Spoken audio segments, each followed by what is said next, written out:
Assalamualaikum warahmatullahi wabarakatuh. Kami di sini akan menjelaskan tentang 31 teori dalam bidang pemasaran dalam jurnal Hult tahun 2011 yang beranggotakan 2 orang, yaitu Marita Nugraheni, NEM B100-180-336. Kedua, Aprilina Bernada Putri, NEM B100-180-371.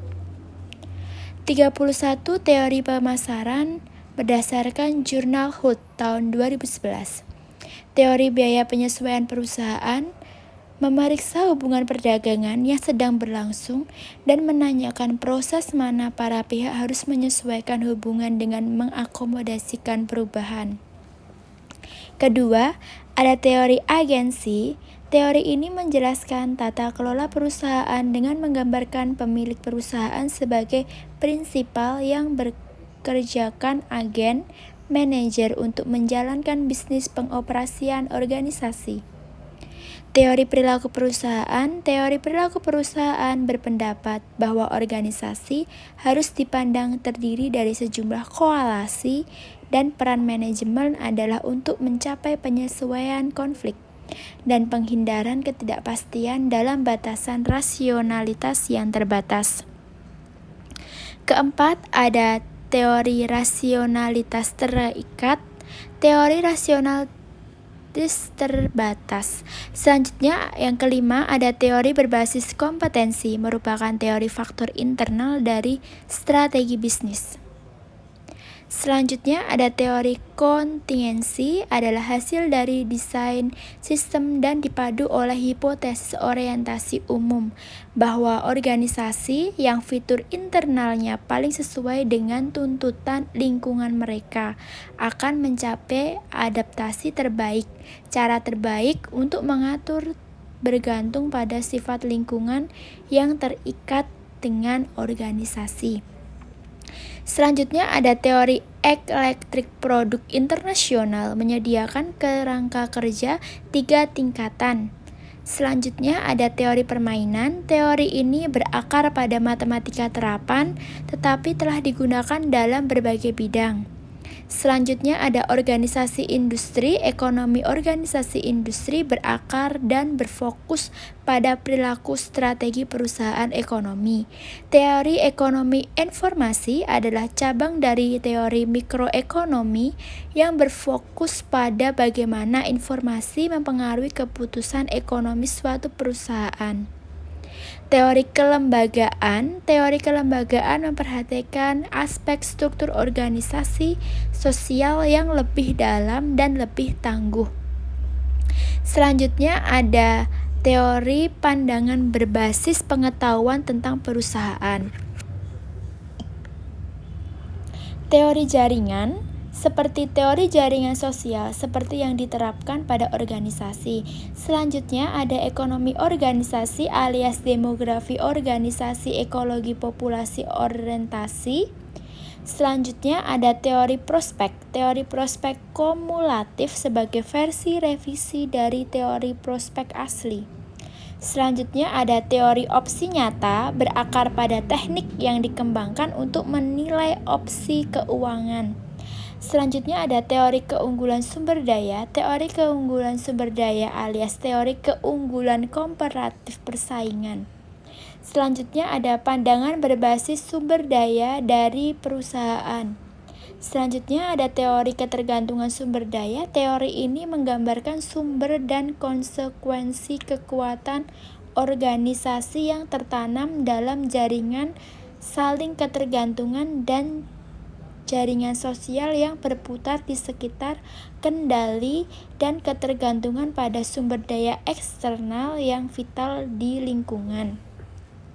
Selanjutnya ada teori layanan logika dominan, yaitu menyiratkan bahwa tujuan adalah untuk menyesuaikan penawaran untuk mengenali bahwa konsumen selalu merupakan co-producer dan untuk berusaha memaksimalkan keterlibatan konsumen dalam menyesuaikan agar lebih sesuai dengan kebutuhannya. Selanjutnya ada teori Persinyalan melibatkan suatu perusahaan disebut agen yang menyampaikan beberapa informasi. Selanjutnya ada teori modal sosial, ada teori stakeholder. Teori ini pemangku kepentingan membahas moral dan nilai-nilai dalam pengelolaan perusahaan yang harus berurusan dengan banyak kelompok konsumen selain pemegang saham. Selanjutnya ada teori pilihan strategi, dan selanjutnya ada teori sistem, teori rasionalitas kompetitif, yaitu teori umum persaingan oligopolistik, dan ada teori persaingan multi-market. Teori persaingan multi-market berfokus pada persaingan antara perusahaan yang menempati dominan pasar yang berpotensi unik yang ditentukan oleh aktivitas berbagai pasar produk geografis. Selanjutnya ada teori pertumbuhan perusahaan didasarkan pada studi perusahaan industri.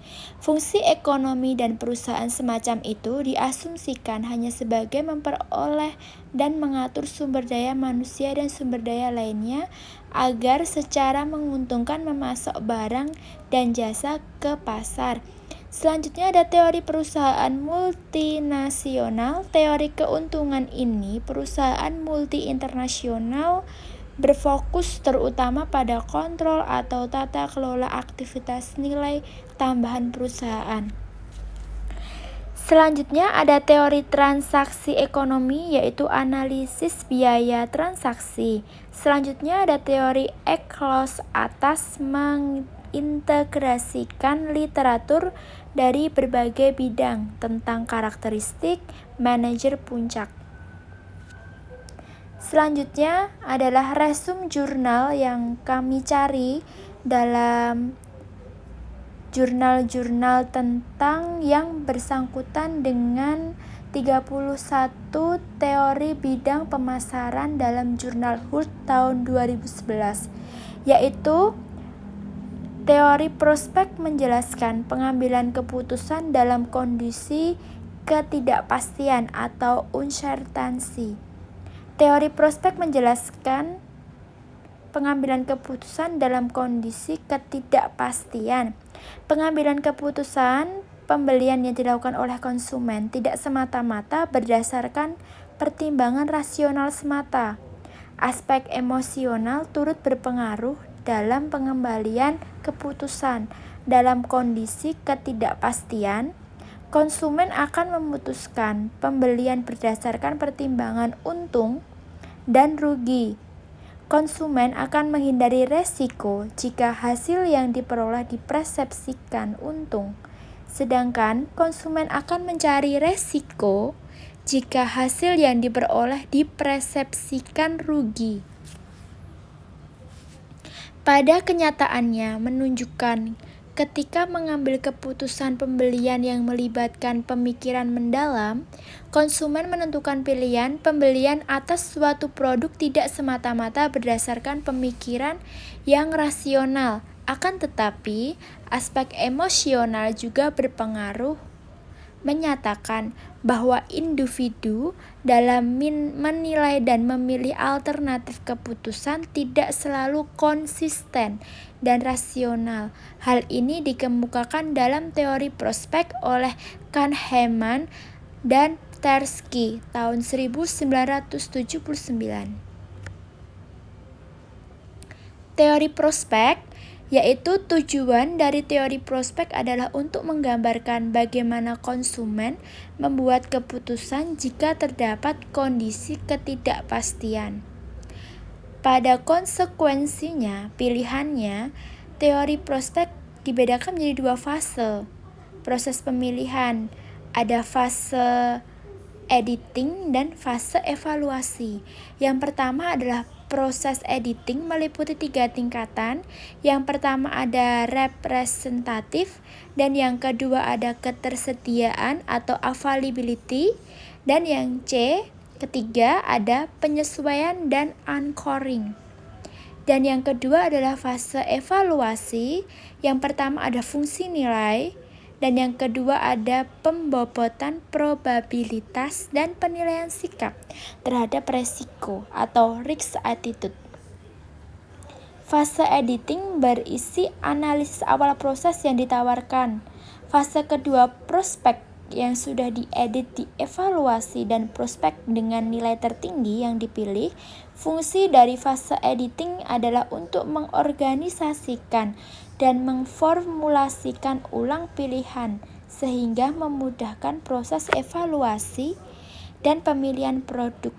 Fase editing antara lain ada coding, yang kedua ada combination, dan yang ketiga ada segregasi, dan yang keempat ada consolidation. Fase evaluasi meliputi penilaian pada fungsi value function dan fungsi pembobotan atau weight function. Dan yang pertama ada fungsi nilai value function. Fungsi nilai lebih memfokuskan pada perubahan kenyamanan atau rasa sejahtera daripada kondisi final. Persepsi kita akan cenderung mengevaluasi perubahan daripada melakukan evaluasi dari besaran absolut. Fase evaluasi meliputi penilaian pada fungsi value function dan fungsi pembobotan weight function. Yang pertama, fungsi nilai atau value function. Fungsi nilai lebih memfokuskan pada perubahan kenyamanan atau rasa sejahtera, dan yang weight function adalah nilai dari masing-masing hasil dikalikan dengan bobot keputusan merupakan fungsi dari pembobotan. Fungsi bobot muncul dari pilihan antar prospek-prospek yang ada. Fungsi bobot ini bukanlah probabilitas dan bukan pula ukuran dari tingkat meliputi keyakinan. Nilai V merupakan prospek sederhana yang dibayarkan rupiah X dengan probabilitas P. Adapun rumusnya sebagai berikut. V dalam kurung X dikali P dalam tutup kurung tutup sama dengan W P kurung dikali V kurung X, di mana V mengukur nilai subjektif dari konsekuensi X dan W mengukur pengaruh probabilitas P pada ketertarikan suatu prospek. Fungsi nilai merupakan keuntungan atau kerugian yang relatif dari kejadian dipersepsikan atau dikoding ketika konsumsi membuat keputusan membeli. Pusat perubahan tidak sekedar tingkat kesejahteraan, namun mencerminkan mental accounting. Dalam fungsi nilai terdapat dua efek, yaitu efek Kertali effect dan reflection effect. Dikemukakan oleh Kahneman dan Tversky tahun 1979. Selanjutnya, prospek teori dikembangkan menjadi rank dependent atau cumulative prospek teori oleh Higgins 1982, Schermerhorn 1999 dan Yarl tahun 1987 serta Wehrmacht tahun 1981 dan Tversky dan Kahneman tahun 1992 dan 298. Model ini menyediakan tidak hanya evaluasi keuntungan dan kerugian saja, tetapi juga menanamkan atau resiko dan ketidakpastian. Terdapat 5 fenomena utama, yaitu ada Framing effect, non-linear perfection, serta yang ketiga source dependent, keempat restacking, dan yang kelima loss aversion. Kesimpulan dari resume jurnal yang tadi kita cari yaitu adalah aplikasi teori prospek pada ilmu perilaku konsumen perlu untuk lebih dikembangkan karena teori prospek mampu menjelaskan perilaku tidak rasional konsumen ketika dihadapkan keputusan untuk membeli suatu produk. Dengan memahami titik referensi konsumen, perusahaan dapat melakukan inovasi produk secara lebih efektif. Tantangan bagi peneliti pemasaran untuk lebih memahami konsumen secara komprehensif. Sekian PPT singkat dari kami. Kurang lebihnya mohon dimaafkan. Terima kasih. Assalamualaikum warahmatullahi wabarakatuh.